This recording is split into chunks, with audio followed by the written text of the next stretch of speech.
ဝိတ်လေးရမ်းရှိပါအဲ့ဘာ treatment လဲ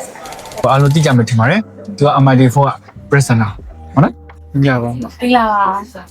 စပယ်ပါလို့ သပင်ရလားဘယ်ဖြစ်တာခုဆရာတွေ့တယ်ပေါ့လားကြောင်ကြောင်လို့ဖြစ်နေအပေါ်ဟာလေရအတရားပေါ့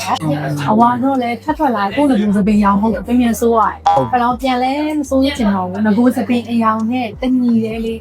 ဖြစ်ချင်ငကိုသပင်ကဖွာနေတာဆိုတော့ဒီလိုကျန်းမာလေးတဲ့ ကျန်းမာ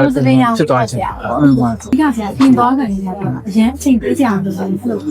စဉ်းစားပါဗျာဟုတ်ထွက်လာတဲ့စပင်းနဲ့လည်းမကွာတော့ဘူးဖြစ်တဲ့အယောင်လေးကိုစားစိုးပြီနော်ခဏခဏစိုးထားတော့ဆိုတော့ကျွန်တော် treatment လေးပြန်ယူပေးမယ် fishing နဲ့လေတန်းနဲ့ရှူရက်ဆက်ပါတယ်အရင်တူလို့လည်းဆင်ပြေတော့ဒါစားနေပုံမှန်ချပြီး ရှောက်တယ်အလိုက်ပါလေ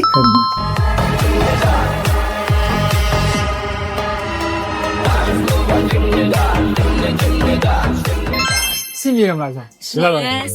စစ် ဒီကောင်အရင် energy လည်းမဟုတ်တခြားအမပြန်လုပ်ချင်တယ်ဆင်ပြေ တက်လေဒေါင်းစပီကငကိုတော့က300လောက်ဖြစ်နေတာနော်ဆရာ ဟုတ်လား ထိတ်ကငကိုအမဲဖြစ်နေတယ်နောက်အနေမှာနည်းနည်းหนีပြီးအောက်ကလုံးကအဝါဆရာလုံးဝတရားနဲ့ဖြစ်အောင်ကြည့်လိုက်အဲ့နောက်ခုလောင်းမေးနေတာလေဆရာဆေးဆိုးပြီးတော့လောင်းကို treatment တစ်ခုလုပ်ပေးရတယ်ဟုတ်အဲ့ဒါဘာ treatment လဲစပင်းအခုအစဆိုအောက်တွေကဆင်ရှိတယ်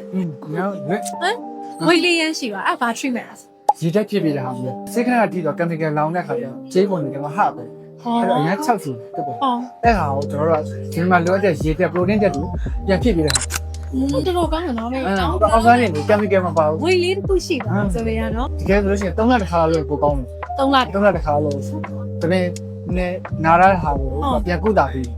ကျွန်တော်အဆင်ပြေရဲ့ဆရာဆေးဆိုးလိုက်ရလို့ချောက်သွားလုံးဝစစ်စစ်အေးဟုတ်တာကျေးဇူးအများကြီးတင်ပါတယ်ဆရာအကုန်လုံးအဆင်ပြေအောင်လုပ်ပေးရတဲ့ဟုတ်ပါကျေးဇူးအများကြီးတင်ပါတယ် ကျွန်တော်တို့ကလည်းကျေးဇူးများတင် အများကြီးတင်